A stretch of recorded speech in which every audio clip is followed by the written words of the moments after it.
Do you ever wonder why your communication skills are lacking? You ever wonder how you can improve it?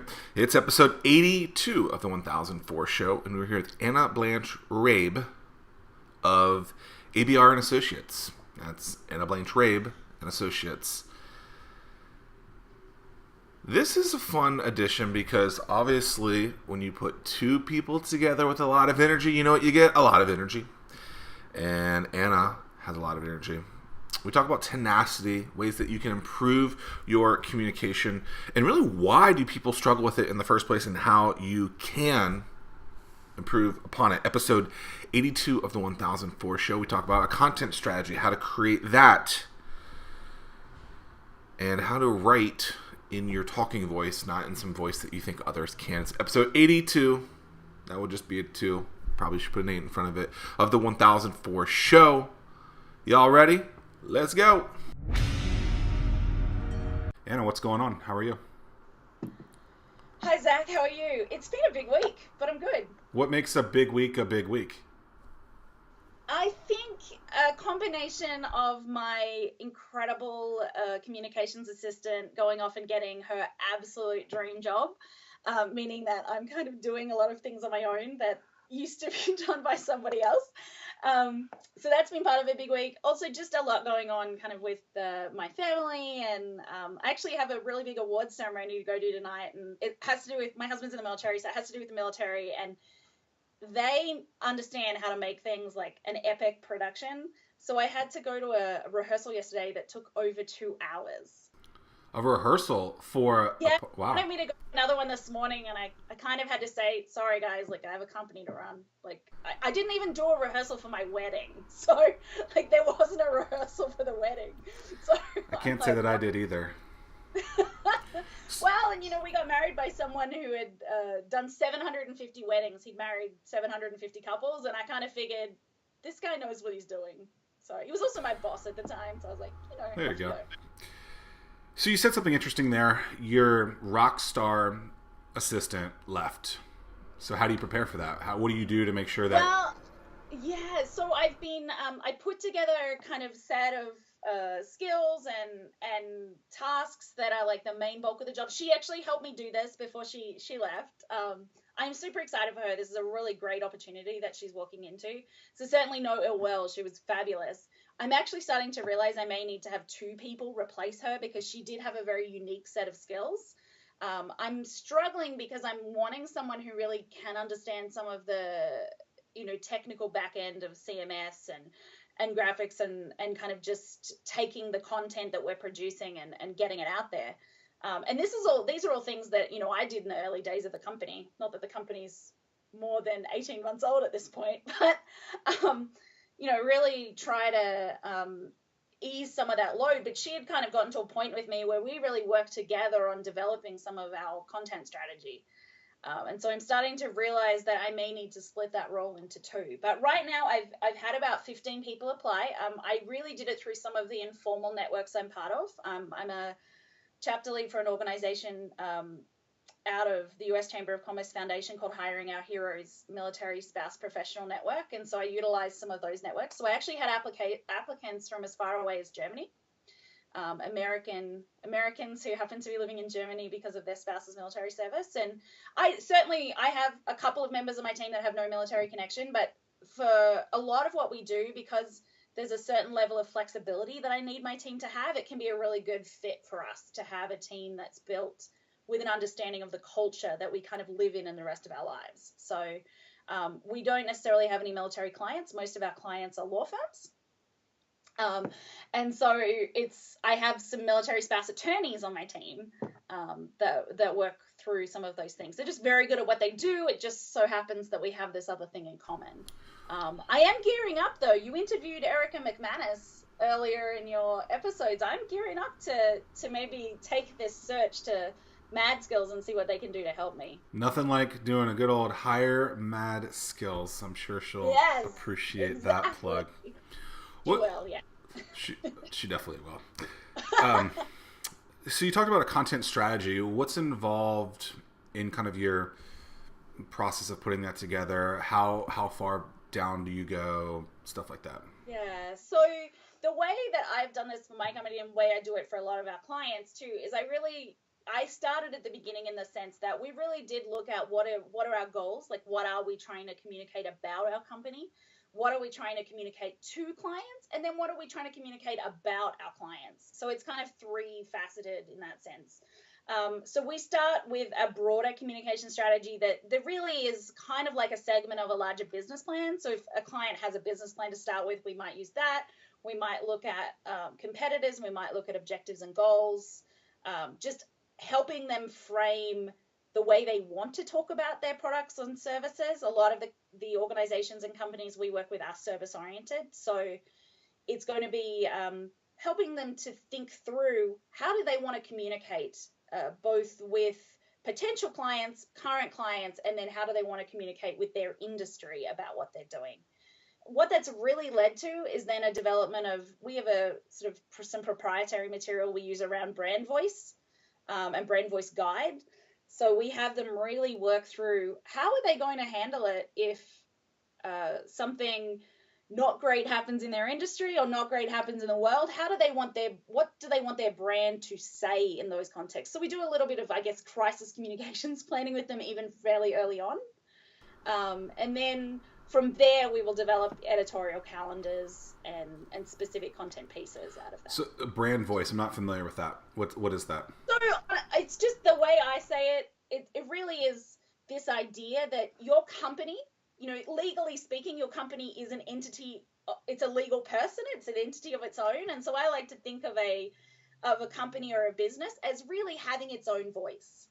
So what does that sound like? How does that voice speak on different social media platforms? What kind of register or tone? I come from a teaching literature background as well. So thinking about, like, I just said, like, would your brand voice use like when they're writing, or would they use a certain kind of formality in the way that they write? A lot of our law firm clients like that little bit more formal way of speaking. But then you're going to have maybe a technology startup who's going to want to use more pop culture references, and they're going to want to talk to an audience or a demographic that's maybe a little younger. And so that's kind of when we're putting that together, we're really trying to say very specifically, do this, say this, don't say this. Like, these are specific terms we don't use ever, or these are specific terms we do use. And what do we mean by those? Because every business, every profession has certain language markers. You might call them jargon, but it doesn't necessarily have to be jargon. It can just be, a certain word means something specific. So I like to look at that as, you're not going to talk to your grandparents the same way you're going to talk to your best friends. Exactly. Because your grandparents want that formal, like, oh, it's so great to see you, Grandma. And your best friend's like, yo, what's up? And so you wouldn't say that to your grandparents, even in just like a normal kind of way there. So, but I think that is important. But you know what? It depends on the grandparent. I guess because that's fair. I have like a very close friend relationship with my grandmother, and I send her like, hey, how are you? Like, how you doing? Like, kind of messages, or how you going, which is what we say. Do you send her emojis?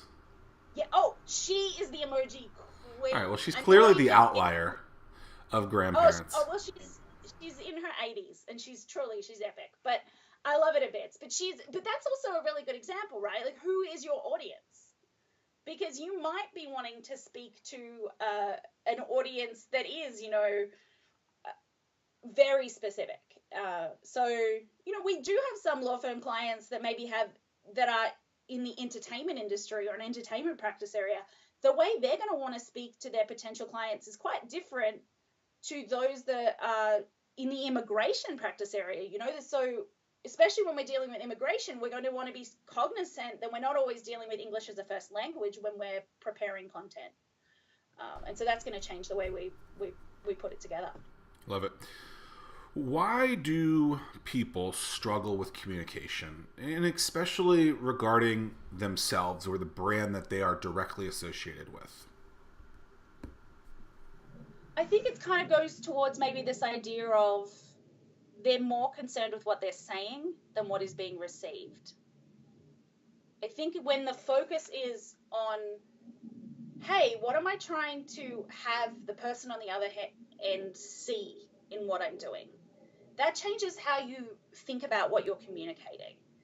Um, I think when the focus is solely on broadcasting rather than communication, that's when you really run into problems.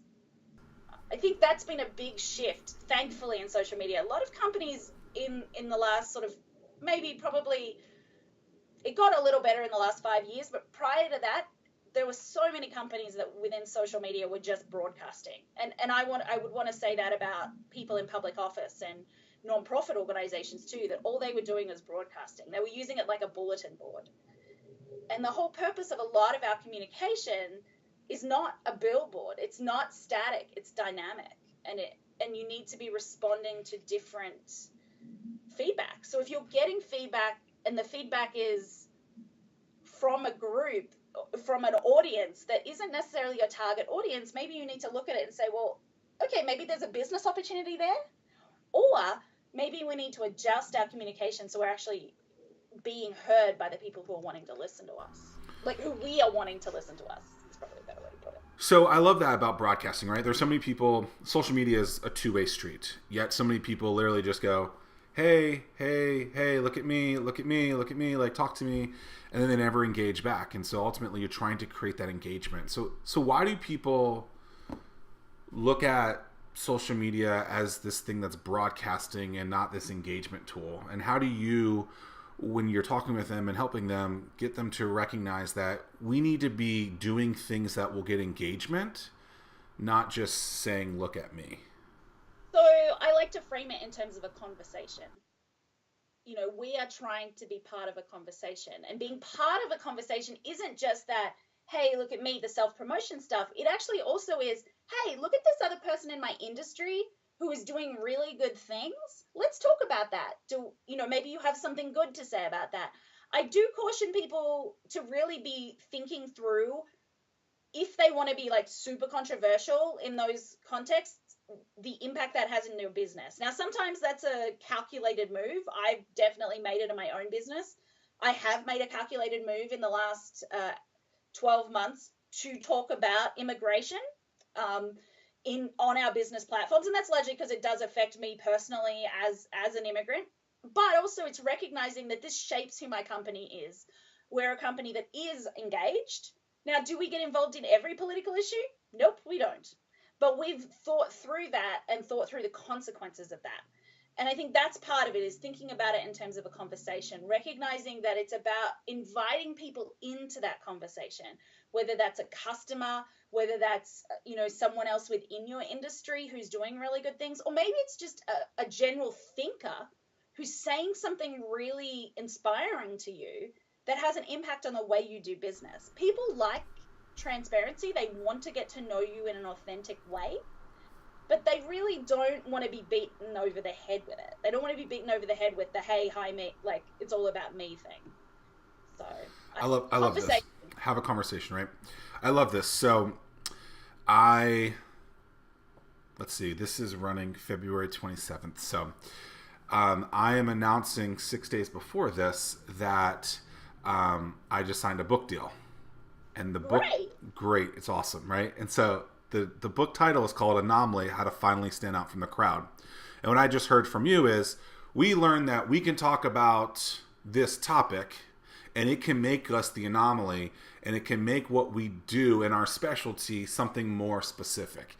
And people, the idea with the book is to share ways that people can become the anomaly with what they're the best in the world at. And so many people are like, I don't know how to stand out. And it's like, well, here are all the tools now, and you'll be able to do it. And the best piece of advice I would have for those people is serve other people first, which is exactly what you're doing in this podcast. Yeah. So by serving your community and highlighting good things happening in that industry or in your community and holding, really lifting other people up, it is absolutely, time and time again, I am reminded by just how much that means to everyone involved. So you build goodwill.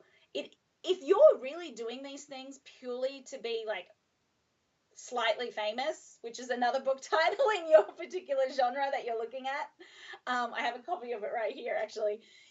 If you're doing it just to be famous, honestly, that is ridiculously hollow. I had both the privilege, I guess, and the kind of strange situation of my brother was a professional athlete for a number of years, and so I had those odd situations of being in like at dinner with him, where people would kind of come and want his signature and like be there all the time. And he's an incredibly quiet, introverted guy, and he was so uncomfortable about all of this. And he really, honestly, felt like if that's why people were doing this, it would just be so totally hollow. So I would encourage people to really think about why they're doing that. Because at the end of the day, if it is just about that sense of I want to be known as the best, but you're not actually willing to put in the time to become the expert in your field, and you're not willing to put in the time to recognize excellence in your field, then maybe it's not for you. And maybe you shouldn't be known as, like, maybe you shouldn't be well known, because the reality is it's going to be pretty hollow if you haven't put in the work to be an expert in your field. And I mean, even just the way that I met you from a previous guest on the show, right? So I put on Erica. Erica and I have become friends at this point. And at that point, I think a different guest had introduced me to Erica. And so, you know, I have a relationship with Erica, and I genuinely try and help her. I actually judged a startup competition, and she won. And so we've talked about she wins all the time. I mean, she just gets up there. She gets up there and she's like, "Hi, I'm Erica McManus, and I'm gonna tell you about Mad Skills." And then just the mic drops and she wins. It's ridiculous. Yeah. I mean, honestly, though, one of the things that I love about Erica as well is that, and she and I are definitely on the same page on this, I call it professional generosity. And I think Erica likes the term. I don't know if she necessarily has adopted it. I've actually this has been a way that I've functioned professionally for many years. I've tried to build it into the fabric of my company. I call it professional generosity because, as I mentioned earlier, I kind of came out of both an academic environment, so higher ed, and then also kind of law. To be really professionally generous in both of those fields does make you a little bit of an anomaly. To be someone who sees things and says, "Oh, that's actually not of interest to me, but I know a colleague who really needs to know about that call for articles or that conference because I think their research would fit in really well there." So for me, it started out with just, sending an email and saying, "Hey, like, here's this great opportunity." I really try to do that as much as possible. And I see our company social media platforms and our company communications that we do to really be governed by that professional generosity. Because if we are, our company is really, we have a few things that we say. The first one is that we're about making legalese easy to understand. We're about meaningful stories, and we are about empowering those who build communities. And so for us, if it fits into one of those three things and it's valuable information, we want to share that, whether or not we're responsible for the idea or not. And we don't want to take credit for ideas that are not ours, because there's a lack of integrity in that I can't really get on board with. Yeah, I just think, there's, to me is, so actually by education, I have a journalism degree. Yeah. I hate that field. I hate the news. I hate that. And for people who have been following along, you know why I hate it. And the general thing is, you meet someone on the worst day of their life every day, and that's not a fun thing to do, right? And I felt that I was supposed to be doing different things, and I wanted to be happy, and I was miserable. And there were weeks, months, maybe years where I would go to the bar every night till 2 a.m. because it was a miserable place. That also gets expensive, and when you work in news, you don't have a lot of money. But I got out of that world and somehow realized that by talking with people and working with people, that this is maybe a skill that I really am good at. And so how can I tell these people stories that need to be out? So when you talk about storytelling, what's something that you try and find in your clients or prospective clients and really showcase that as something that's unique?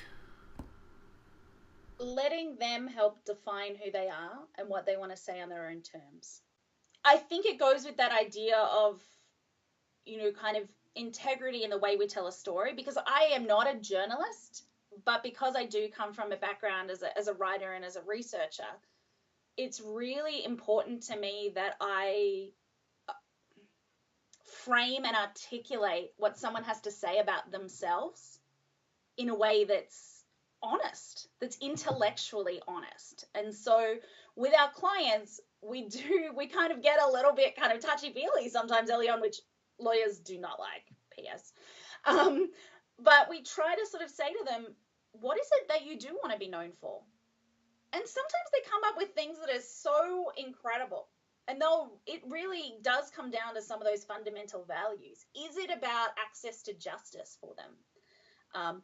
Is it about providing information to people so they can make good decisions for their business? And when you get to some of those fundamental values, it becomes so much easier to craft and communicate something real. It isn't just kind of advertising copy. There's some real substance to it because somebody's really, there's a reason why they're doing what they're doing. I have to say, I don't tend to work with clients who can't get to that level. And I think it's because it's important to me that the businesses and companies I'm working with have a deeper motivation, honestly, than just selling a certain number of widgets and making a certain amount of money.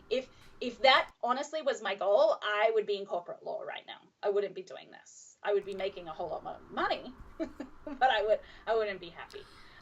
But that's important, right? You just said it. It's not all about the money. It's about being happy. And so how do you, because happiness is an interesting thing that's not really, quantifiable, if you will. So how do you know that you're happy? How do you know that? Because happiness that's my metric too that I want to track. Joy is more important to me than happiness because you can be sad but be joyful. And honestly, I know this is I remember having a discussion with my mother years ago. She still thinks I'm crazy for making that distinction, but I think for me that sense of doing meaningful work is fundamentally important to me. My husband and I have this conversation a lot because, poor guy, he married a lawyer who was in the middle of a PhD and he ended up with a startup founder. Love him to bits, and thankfully he is super supportive of what I do, even though he doesn't get in the middle of it. But it's really around that idea of meaningful work is so fundamentally important to who I am, whether that's paid work, unpaid work. There has to be, this has to have an impact, whether it has an impact on the community, whether it has an impact on the families of those who are serving, because I do a lot of advocacy within the military family community as well. I have actually structured my company, though, that we try to take on 50% of our portfolio as pro bono projects for nonprofit organizations. So I kind of really have literally put my money where my mouth is, because the company cannot grow as fast as it might revenue-wise because of that than it would have otherwise, because, simply only so many hours in the day. But it's been a huge source of relief and comfort and happiness for us, to be doing work that I finish the end of the day and I might be exhausted, but I know that we've done good work that day. We've done something that will make the world a better place. And I know that is like really insane to say, and I'm super idealistic in a lot of ways, but hey, I'm not 21 anymore, and I'm still saying this, because I had people when I was 21 go, you won't be saying that. I'm still saying it. So maybe I'll get that. I'm hoping when I'm 60, I'm still saying it. So that's great. So is it a fine line where you're changing the world and making sure that you can put food on the table? There is, in the sense that, I mentioned, like, we are giving half, like 50% of our portfolio is done pro bono. We still define scopes. We still have contracts with those clients. We make sure that there is a value assigned to the work that we're doing. Because that's important. Psychologically, that's important. But it's also just important for us to see that. It is something whereby, every now and then I will take a project, not because I'm really passionate about it, but actually because, that editor really needs someone to write about that topic. So if it, for a publication, and I know that I have a larger goal and some other body of work that I really want that editor to consider. And so I will do things based on that cost benefit analysis. yes, you have to have, there has to be, unless I'm running a B Corp or a nonprofit, but even then, my philosophy of nonprofits are, you have to make sure that that program is paying for itself. You know, it has to be... More nonprofits, a higher percentage of nonprofits die than regular businesses because they get a grant 100%. once and they can't figure out how to sustain. Yes, exactly right. And so that's my previous role before I founded the company was actually as a nonprofit executive director, and one of the things that, and I had done that in other contexts too, but what I gained a really strong focus and why I still work with nonprofits is because it has to be about sustainability. I probably spend more of my time telling people don't start that nonprofit you're looking at because there's actually 5 other organizations doing the thing you want to do. Go and join them. Go and support the work that they're doing. Spend some time understanding this because if you, especially in the nonprofit world, you absolutely fundamentally have to understand the fiscal material. You have to understand the financials. If you don't know how to balance a budget, if you don't know how to put together a profit and loss statement, you're going to have a really hard time. And people assume that, oh, it's nonprofit. No, the programs still need to pay for themselves. You have to be able to structure the budget in such a way to allow that to do that over time because the grants aren't always there. And a lot of organizations now that are grant givers, so funders and government, want you to be able to show how you can be sustainable beyond that grant. Yeah, I think the local YMCA that I go to, I'm sure it's a nonprofit now that I'm thinking about it. Yeah. They make money. I mean, and it's not like a thing where they can't make money. It's not a dirty one. Nope. It's the NFL's the NFL's a nonprofit. I mean, it's well. So someone that sucks at writing, how could they start to improve? Because I think copywriting, writing in general, like it's definitely a skill that not everyone has, but I think it's a skill that everyone needs to improve upon. So what are some tips to maybe get better at something that you're really poor in? So I guess I'll put on my teacher's hat because this is kind of what I still do. I still teach some college level literature classes. You know, I actually just get them to start by writing about things they really know. So I'll encourage them to write a page or two where they put the work in paragraphs, make sure there are full sentences, and write about something they're really passionate about. What I usually get them to do at the very beginning of a literature class is have them write a couple of pages about books that meant a lot to them when they were children. You know, what influenced them as a child. So I'll have them write a piece about that, and then we'll go over it, and we'll look at things like fossilized mistakes and errors in grammar, and sentence structure, because I know people, that's not sexy at all, but it's actually really, really important because if you can nail down some of those mechanics of writing, it can be helpful. But the very first thing I say to people is, you know what? Start by writing the way you speak. It will be more natural than if you write the way you think you should write. And that's the mistake a lot of people make initially is they write the way they think they should write, not actually the way they communicate. And it's amazing how much better people are at writing when they start with that, I'm just going to write the way I say it. I mean, even if you need to, record your voice and then type up what you said and see what it looks like.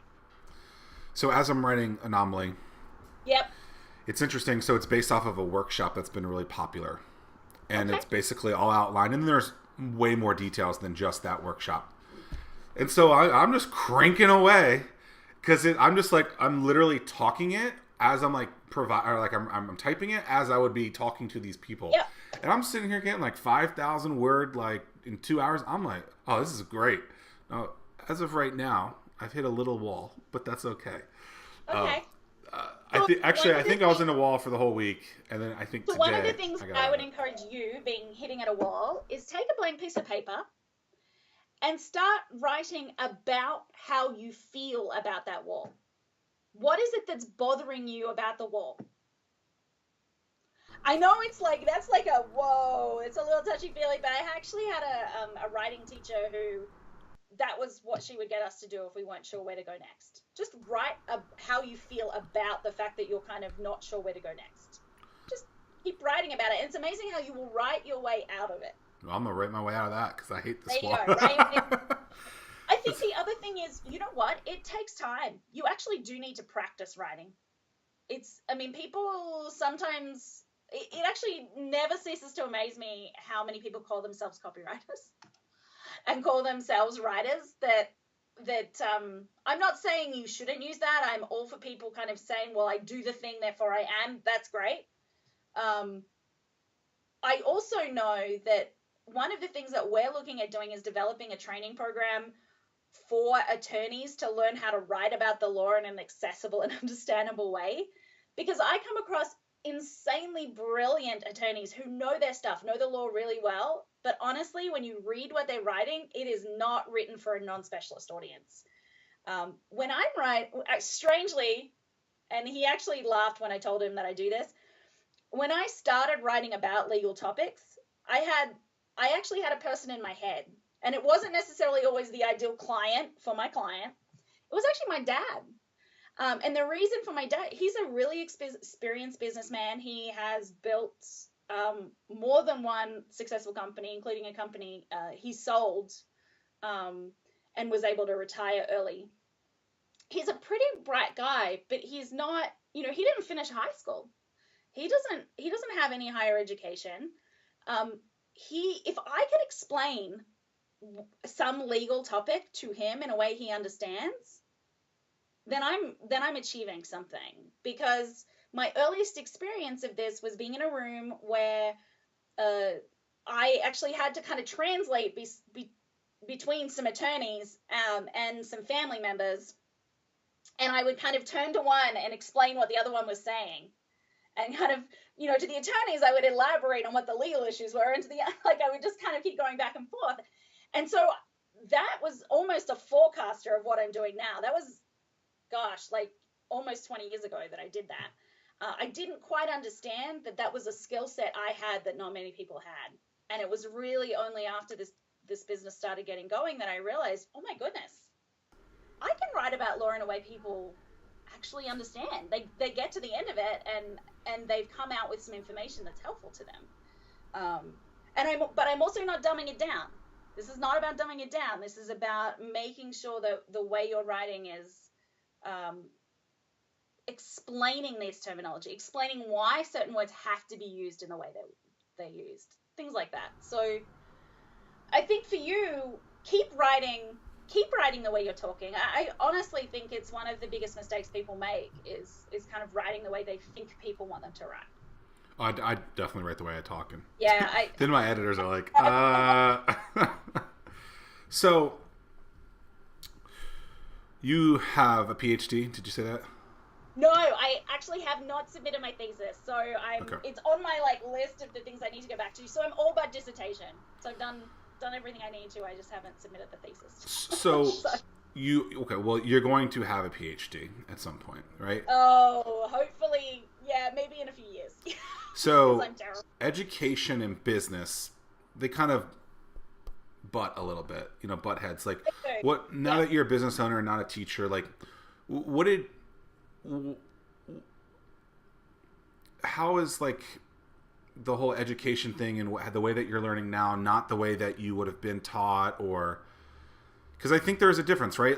When you're learning about business. I'm getting paid to do my writing now.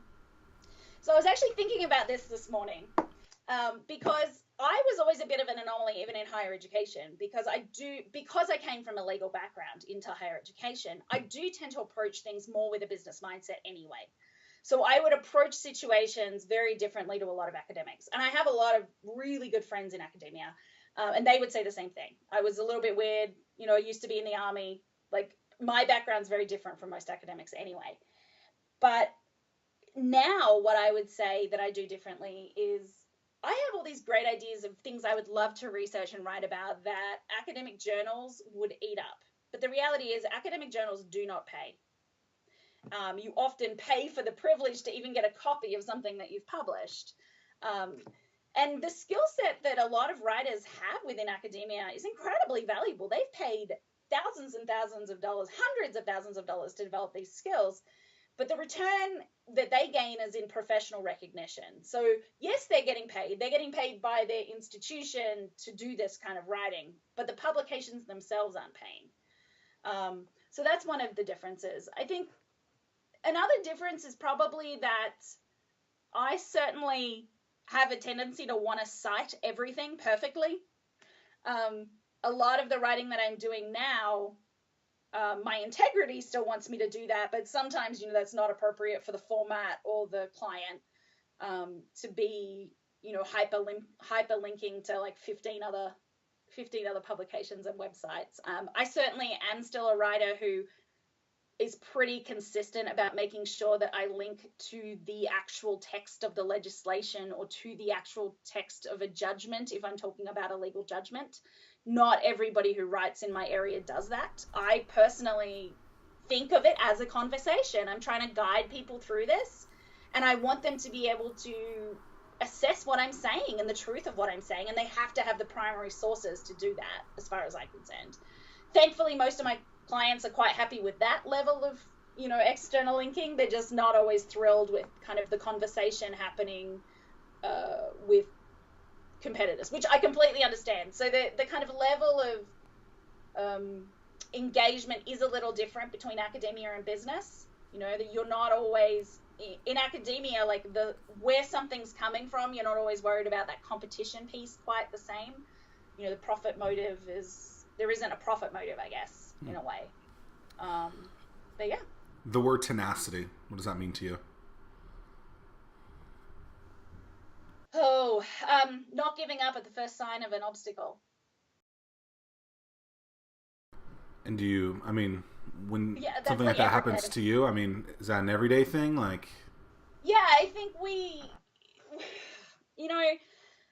I don't like to think of my life as being anything unique. It's funny, like we all like to think that the way that we have it is, what was it? There was a line in West Wing where it was like, everybody wants to be normal.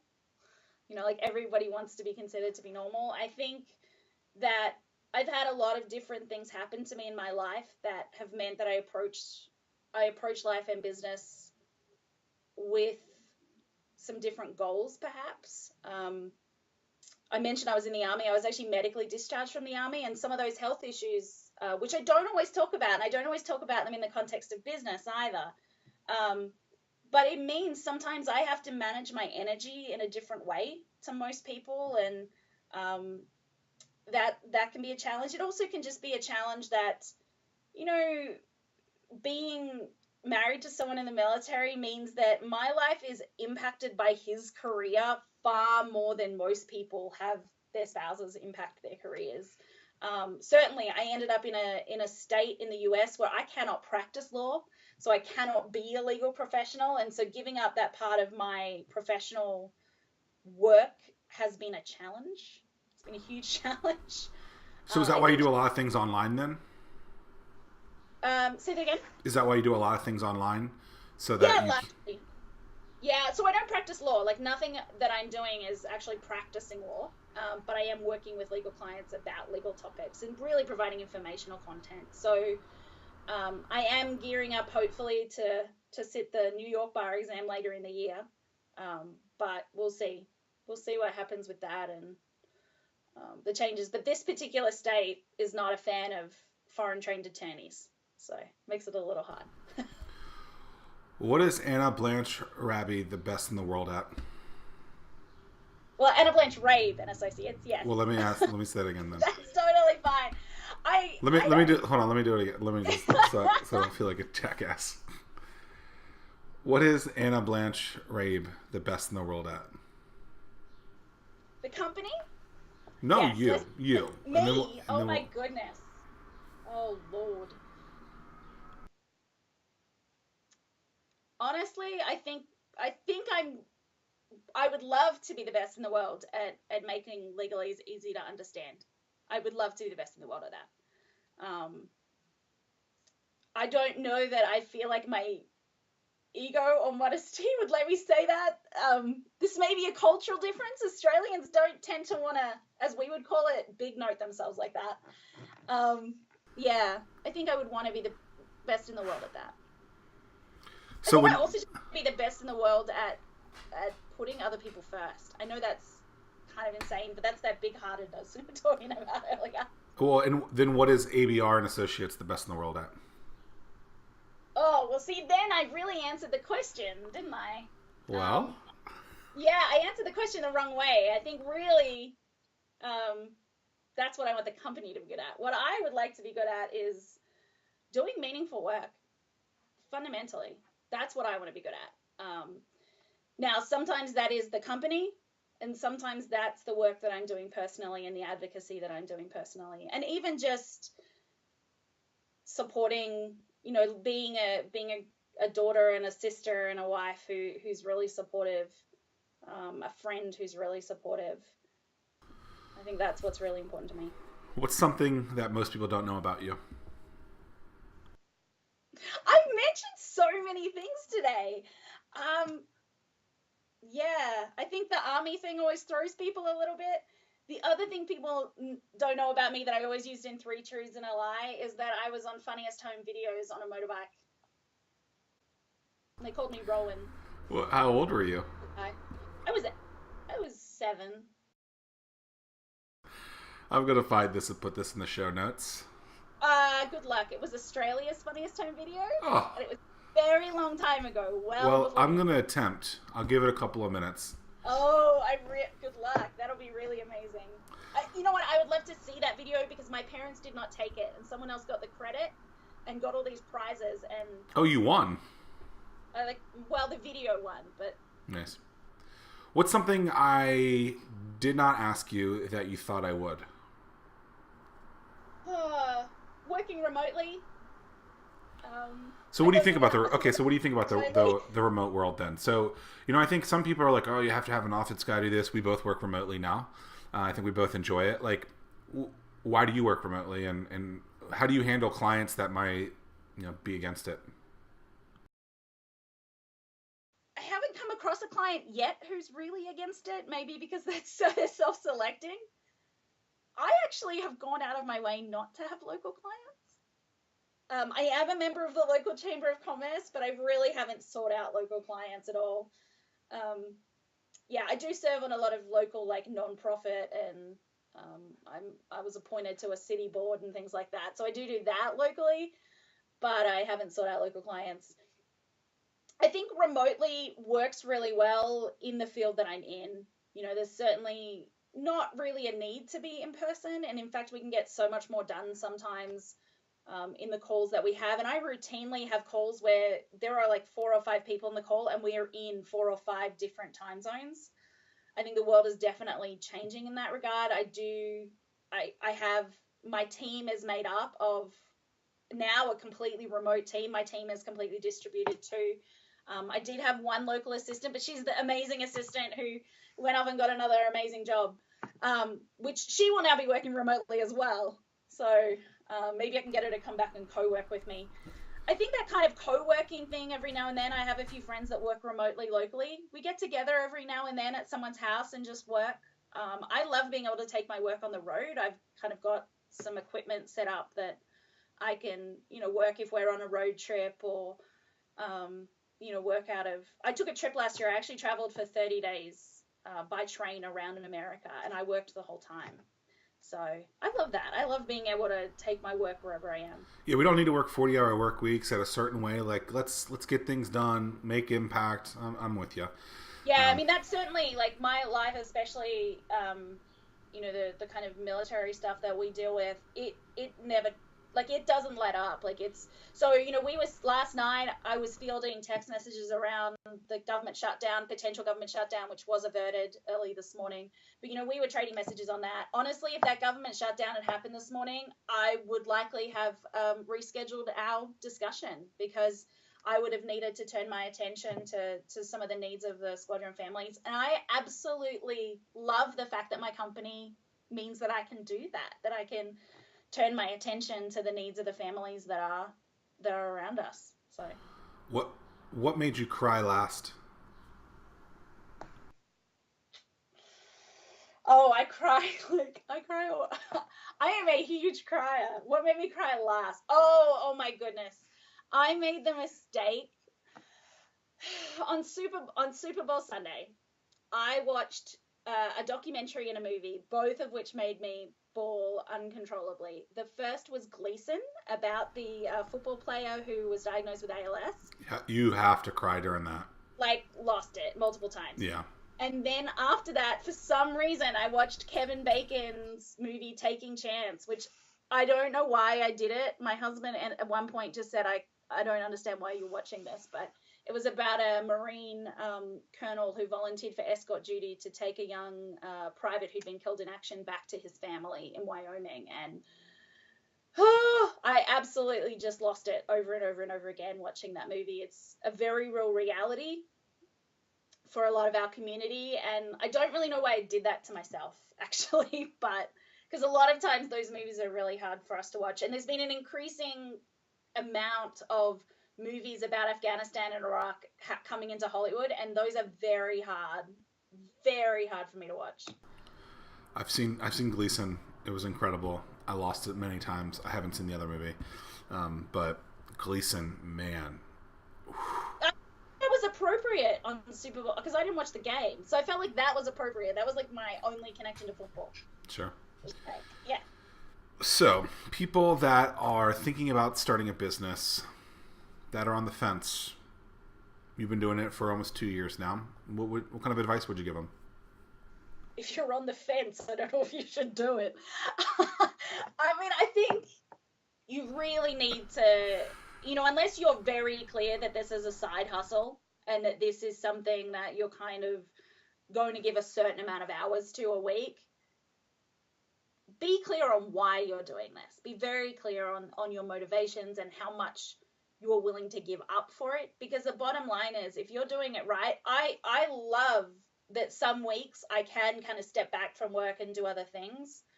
But I have still had nights where, I am still at my desk at 12 p.m. because I need to deliver to a client, and maybe something else has happened that week that has meant I haven't been as efficient. So yes, you don't have to work 40-hour weeks, but some weeks, those weeks might be 60 hours and other weeks it might be 20. So, you've got to go in there knowing that starting a business is not necessarily an easier option than being an employee. Oh, there are some days where I would just love to be an employee and get someone else paying me the paycheck. It's been it's a pretty big thrill though to kind of be paying, to receive a paycheck from your own company is a pretty big thrill. That's where it's at for me. That's where it's been kind of like, yes, I'm really doing this. Honestly, every time I pay taxes for the company, I think I'm really doing this. And that feeling's never gone away. I probably never will. I don't know if that's a good feeling or not, paying the taxes, but I mean, maybe it's not a good feeling. But it's very real in those moments, right? Like it's a very real thing as a founder in those moments. I grew up, my parents were business owners. So growing up around that, I came to this very late in a lot of ways, but growing up around that has shaped who I am. I watched my parents worry about, making sure that they could pay their employees and making sure that they took care of them and recognizing that it wasn't just even about them supporting our family, that they were really involved in supporting, 8, 10, 12, 14 families. And that's, that's a lot of pressure sometimes too. And I think you need to be someone who understands how big do you want to be. I thought that was an odd question the first time someone asked me, well, how big do you want to grow this thing? I'm like, well, what do you mean? And then I realized, no, they're right. Like, you really have to understand how big you do want to be. How many clients do you really want to be serving? Do you have these conversations with your parents?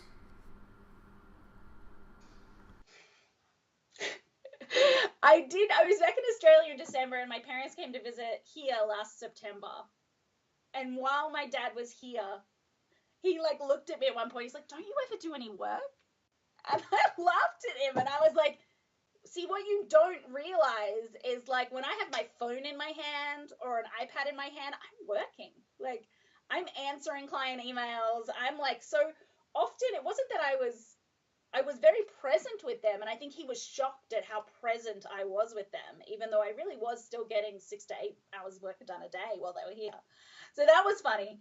I have had some conversations with my mum's an accountant, and she did all the financial stuff for all the companies, and I do have conversations with her about, you know, some of those things that the issues that I've come across with payroll and with employees and stuff like that. She's a very good sounding board. I wish she lived in America, because I would just hand over all the financial stuff to her. But she doesn't, unfortunately. She lives on the other side of the world. I don't know. My dad doesn't really understand what I do. He kind of said to me at one point, he's like, so people pay you for your opinion? And I was like, yeah, sometimes they do. That's exactly what they're paying me for. They're paying me to give them my opinion about, you know, how they should do things. And he looked at me and he started laughing. He's like, that's pretty good, you know? That's pretty awesome. So, yeah, I think that's why people pay me. So I love it. Yeah, he's a bit... Yeah, he's kind of a bit... He's old school. They had a transport company. So it was very kind of like move something from point A to point B. Very tangible. A lot of what I do, he can't see it. Yeah. So it's a little different. Last question. So kind of on that same topic, how do you get advice from people that have actually done the thing that you are doing? So because he has a very different business, he doesn't get what you're doing. Do you take advice from that person? Do you think that's a good idea? Who are your mentors or people that you look up to and get information from? Oh my goodness. So I have a lot of peers that are mentors. You know, we like mentor each other a little bit. So definitely Erica McManus, we mentioned, from Mad Skills, and her partner Liza. She's getting like 19 shout outs in this show. You know, I love Erica. So there we go. You know what? One of my clients, she and I kind of talk quite a lot about business stuff. Her name's Rachel Brenke. She's also an attorney. She owns multiple brands. Rachel's someone who I really respect as a business owner, and as I'm growing my business, and yes, I'm, you know, one of her service providers, I'm one of her vendors, but at the same time, you know, she and I at various points have bounced things off each other, and super kind of encouraging of what's going on. I want nothing more than to see my clients succeed. So that's been a big deal. In terms of other individuals, you know, I've been really, really fortunate. The Inc. has a military entrepreneur program that I was accepted into last year. And so I had a chance to kind of sit down and talk with Norm Brodsky of Inc. about kind of growing, and he's grown just multi-million dollar companies. That was pretty amazing to kind of have a chance to sit down and talk with him. And I actually had a really incredible conversation with his wife, Elaine, about, you know, sort of managing life and business and things like that, because she's been a partner in all those companies with him. So that was pretty incredible. I think in general, I've had some really cool opportunities through that to be mentored by other people who've grown service-oriented companies. I haven't come across anyone who's doing quite what I'm doing and growing quite what I'm growing. But then that's the idea, right? You know, also just for me being super inspired by Cameron Cruz and Lisa Bradley of Our Riveter, which is another military spouse-owned company. Now, once again, they're very different. They actually manufacture handbags. They're incredible handbags. And I will say that with the disclosure that I am a brand ambassador for that brand. But Lisa and Cameron they've just been amazing. They made the Inc. 500 list last year. And they have done it like me. They've done it working remotely from their team. They've had to move their company around the country. You know, there's certain skill sets there that very few people ever have to worry about. So, I don't know. I learned from lots of different people.